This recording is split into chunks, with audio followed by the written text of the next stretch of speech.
Okay, guys, let's understand about insolvency of a partner.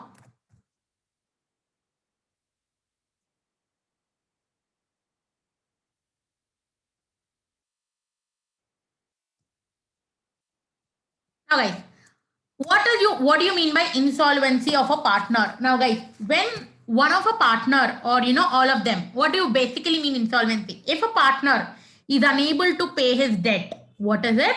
If a partner is unable to pay his debt, which is firm, due to the firm, then he is said to be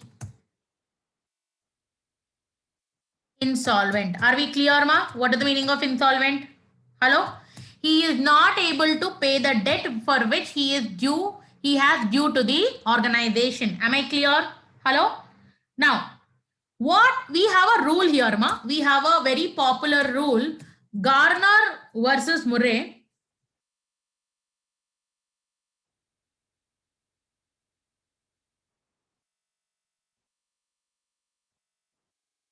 Which spoke about the the insolvency of a partner. So according to the decision which is taken under Garner versus Murray rule, what is the thing here is, it is resolved, the case is resolved by telling that,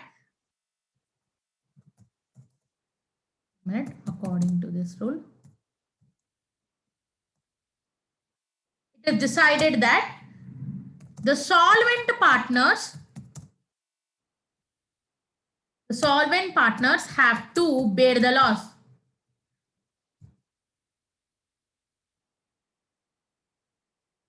Bear the loss due to insolvency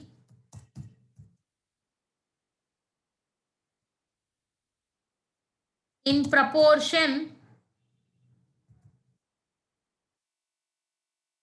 to their capital accounts. Are we clear? Hello? I will show you how are we doing it. Okay? Just remember, if one of the partner is insolvent, then the remaining partners has to bear the loss in the ratio or in the proportion of their capital accounts just before the dissolution. Are we clear? Hello? Students? Hello? Are we clear now? Yes, ma'am. So what happens here is, now here this decision makes a clear distinction between an ordinary loss due to the trading or the realization of assets and loss on account of the insolvency of a partner.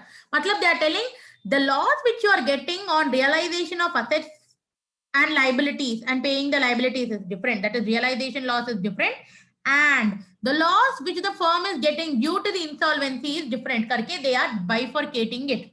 And the loss on account of insolvency of a partner is a capital loss, and such loss has to be borne by the other remaining partners. Are we clear, ma?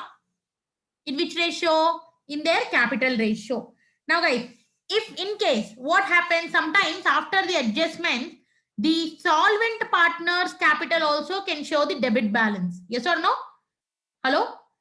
After all the adjustments, if a solvent partner capital is showing debit balance, which means they don't have enough enough cash to pay or to bear the loss, then therefore he is not responsible. He is not responsible for the loss due to insolvency. Are we clear? What does it mean? Let me explain you with an example.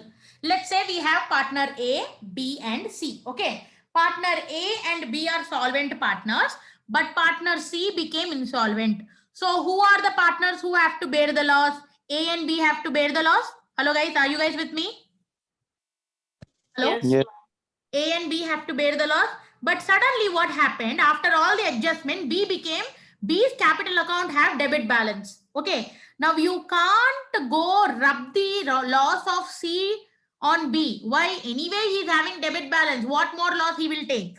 Therefore, now the complete loss due to the insolvency have to be bared by partner A. Am I clear, guys? This is the meaning of that. Please read once again. If a solvent partner's capital is showing a debit balance, then he is not responsible for the loss due to insolvency. This is only in case of debit balance. But normally, according to the Garner versus Murray rule, any loss need to be paid by the solvent partners. Are we clear, everyone? Hello? Now, how are we going to apply this in the exam? Sorry, in the problems. Now, what happens is, the solvent partners, according to the same rule, according to the same case, what happens from the accounting perspectives is, the solvent partners need to bring the cash into the firm. Need to bring the cash equal to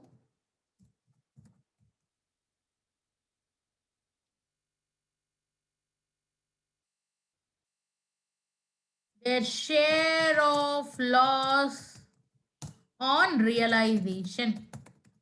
Whatever loss you have on realization, the solvent partners are first expected to bring in the cash amount into the firm. Okay. And in actual practice, what happens is partners do not bring any cash for their share of loss on realization. We will write only the notional entries. Okay. So the same thing, but here in the problem, we are not going to do it. What happens? We will write an entry wherein we will show that the partners are bringing in the cash for to the extent of loss on realization. Uske baad, we will adjust the deficiency of an insolvent partner in the ratio of their capitals. Am I clear, everyone? You will understand this clearly once we do one problem on insolvency. But just remember one thing, whatever insolvency, if you have a problem on insolvency, then you need to make sure that you are sharing the loss due to insolvency on the solvent partners. And in solvent partners also, if anyone has debit balance, then we are excluding them to share the loss. And also, according to the rules, the solvent partners are in need to bring in the cash to the extent of the loss on the realization. Uske baad we will calculate the deficiency of an insolvent partners, which have to be shared by the solvent partners, and close the sum. Are we clear, ma? I know this is a bit confusing, but you will get a clear clarity once we start doing the sum. Are we clear, ma? So I recorded this session also. I will upload this also, basically.